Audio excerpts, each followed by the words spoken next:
Miho, are you ready to go to the bus station? Yeah! This way, you have as much time as possible to get back. Precisely. Thank you. Of course!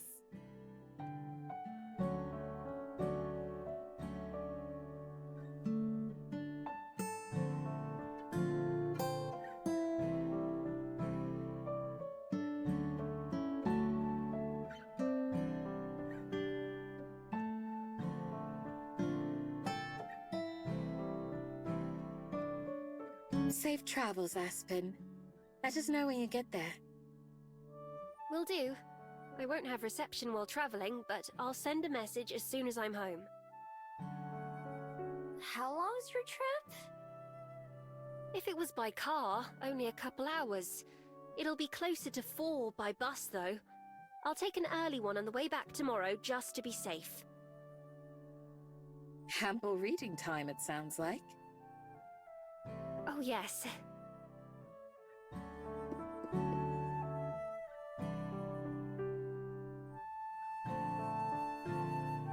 Patricia and I have a lot of catching up to do.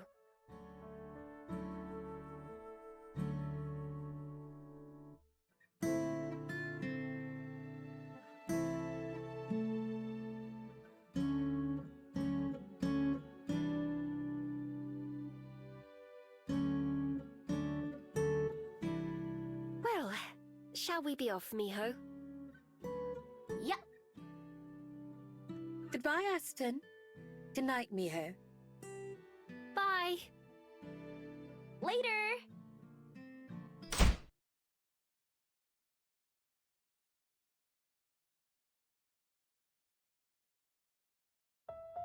Where exactly is the bus station?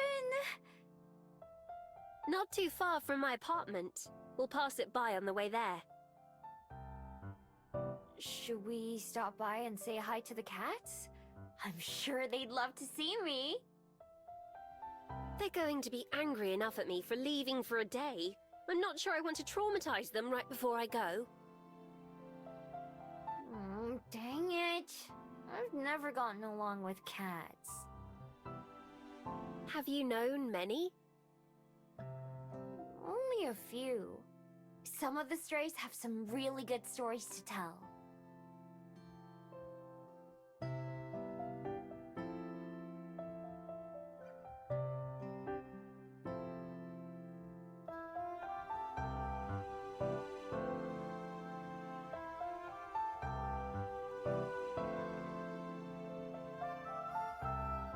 What's it like talking to an animal, anyway? How do you do it? I'm not sure. It was just something that I knew how to do, like making a den. A lot of the time, you can just feel what they mean without saying it. I don't know how to put it. No, that makes sense. There are some things that you just can't put into words, as much as you'd like to. Exactly! I have the problem a lot. I'll bet you don't, though. You'd lose that bet quite handily. Why, I'd say I struggle to put things into words more than anything. Really? How? I thought you loved writing. I do, usually, but it's not that simple. Sometimes you just can't use any old words. You have to use the right ones. And often that means going through lots and lots of the wrong ones until you find them. I think it's easier the way animals do it. It certainly sounds like it. I often wonder if I could talk to Percy and Byron, what they would have to say. Maybe they just complain about me not feeding them enough or something. Do you want me to ask them? It's tempting, but no thanks. As long as I don't know for a fact that they're saying rude things, I can convince myself that they're not. Rather like that other cat in the box. Cats like being in boxes, so they probably wouldn't be complaining.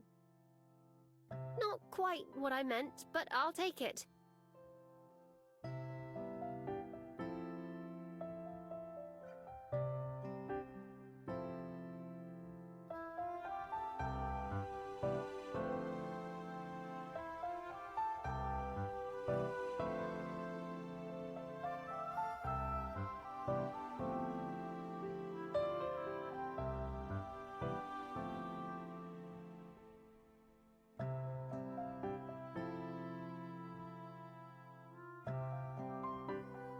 Are you looking forward to going home?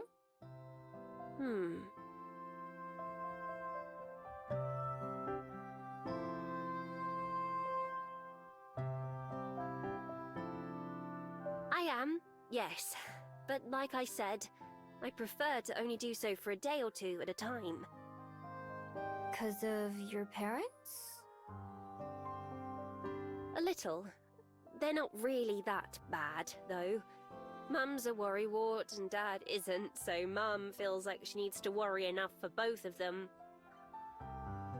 It's not too bad over the phone, but when I'm there, Mum always tries to convince me to stay and move back. So I tell them they should move out here instead, and Mum goes into why they can't, and it's just tiresome. Sounds like she cares about you a lot. She does. And I love her too, don't get me wrong. It's more the town than them. Or rather, the lack thereof. What do you mean? They live in the middle of nowhere. Mum loves it out in the countryside and says she can't live without her backyard view and half a kilometre from the nearest neighbours. I, on the other hand, can't live without bookstores and coffee shops and high-speed internet. So that's why you moved to Wellington? That's why I moved to Wellington. It seemed like a necessity to make it as an author.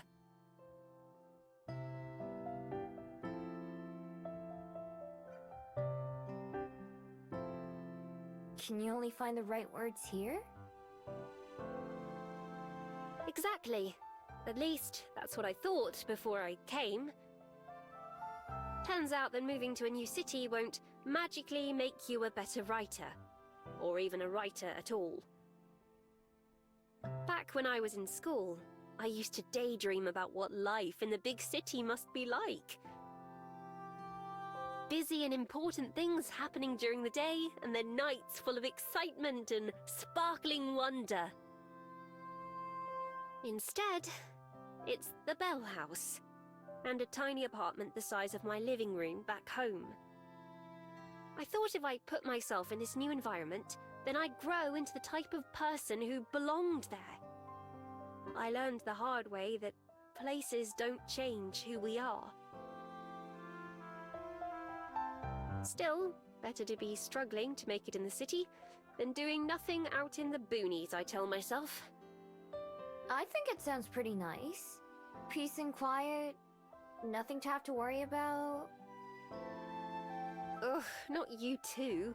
That's exactly what my mum says. Trust me, it sounds better hearing about it than living it. Just like Wellington. Or any city, I'd imagine. I'm sure even Wellington must seem like a bore compared to some of the places you've been to, like Shanghai or Seoul. Well, yeah. I still like it though. Those cities are too big for me. They're noisy and loud and smell bad, and anything can be dangerous.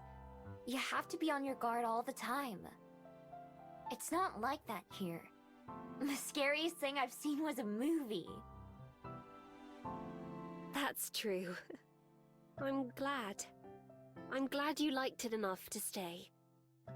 Me too.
Are you nervous?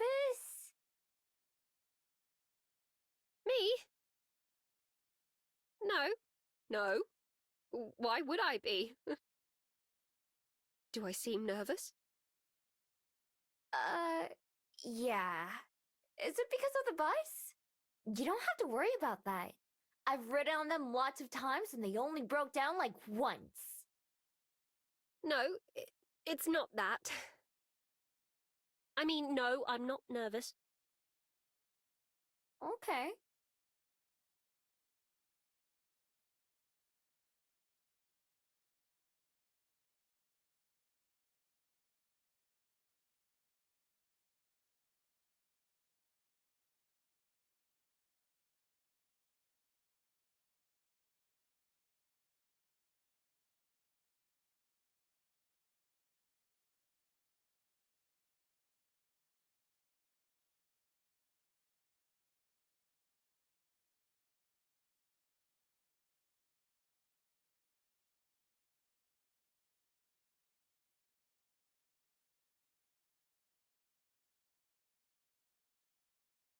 You're not late, are you? Oh, I could have walked faster. No, no, we're right on time. It'll be here any minute now. Cool. I'll wait with you till it arrives.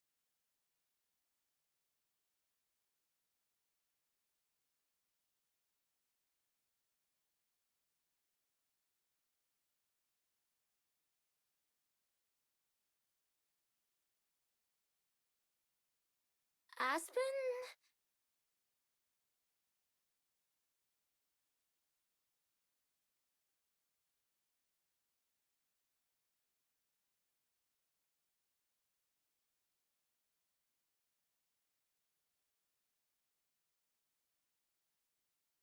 Are you alright?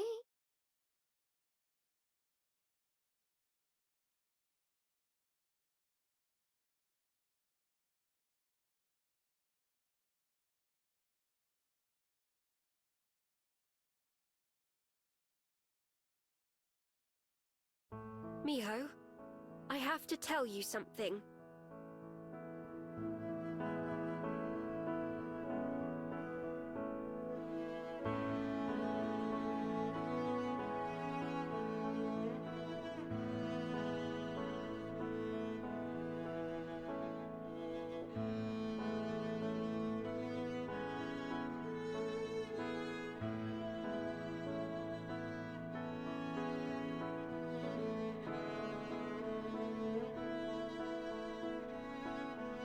Yeah?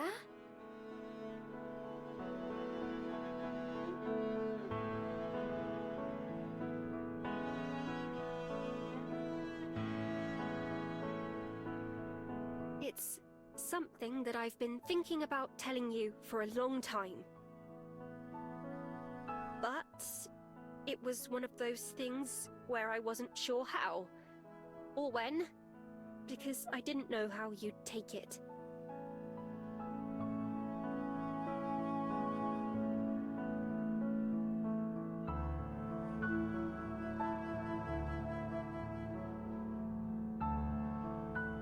But then, after we all talked the other night, I realized that I should just say it anyway. Because no matter what, I know I would regret it more later if I didn't. Who knows how many more chances I might get? So I thought about it. A lot. What the right words were. And I just couldn't figure it out. So I didn't prepare.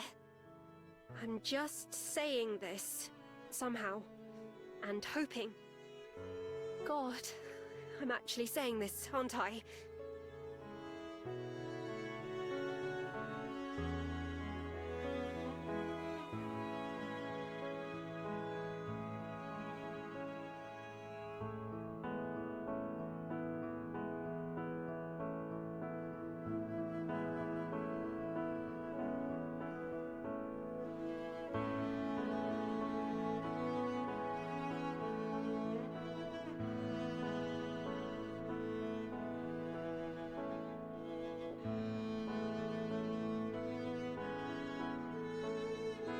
something I want you to know. Miho, I used to think that there was no way someone like you could exist. Someone who looks at the world like you do, and is honest about what you see, the good and the bad. And at the same time, someone who doesn't realize just how much she has to offer. Just how much she makes... You make people happy. But here you are. Maybe meeting you used up all my luck for the rest of my life. But here you are. And I love you. And I just couldn't keep not telling you that. In case maybe you love me too. I couldn't keep just hoping and wondering and not knowing. And now that I've said it, it feels so good to have out there. I love you, Miho. I love you. At first, I wasn't sure because everything seemed too perfect and unreal. I thought that I was just letting myself get carried away like I always do. A silly little daydream, but it's true. It makes me feel silly how much already, when I think of how utterly stupid it always sounded to me when reading about love at first sight. But how could it be anything else? I don't believe in coincidence, Miho. My life was changed the moment I saw you. I just didn't know it yet. Now I do. Now we both do. I love you, Miho. It's out there, and I can't take it back.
Shh.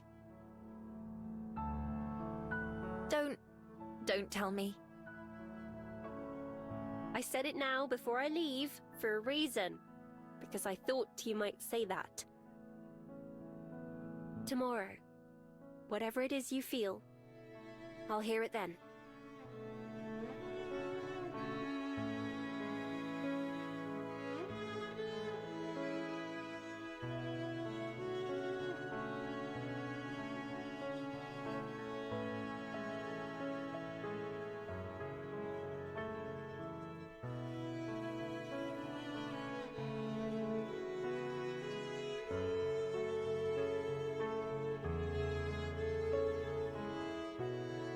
Well, that's it.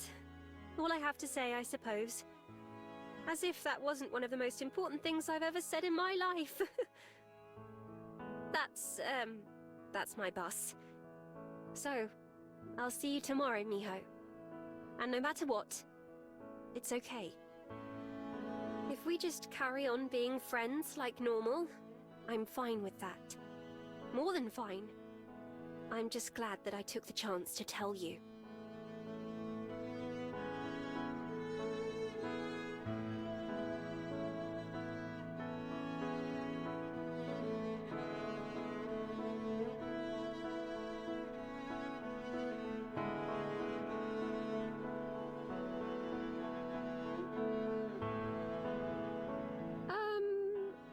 May I give you a goodbye hug?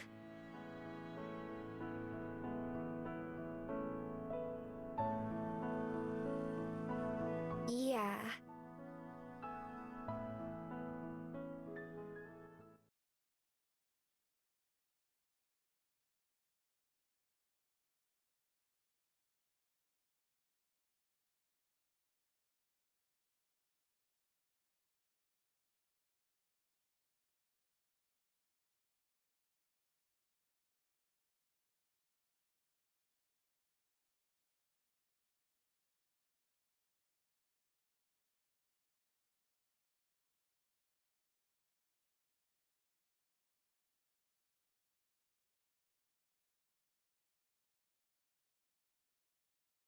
Bye, Miho. Bye.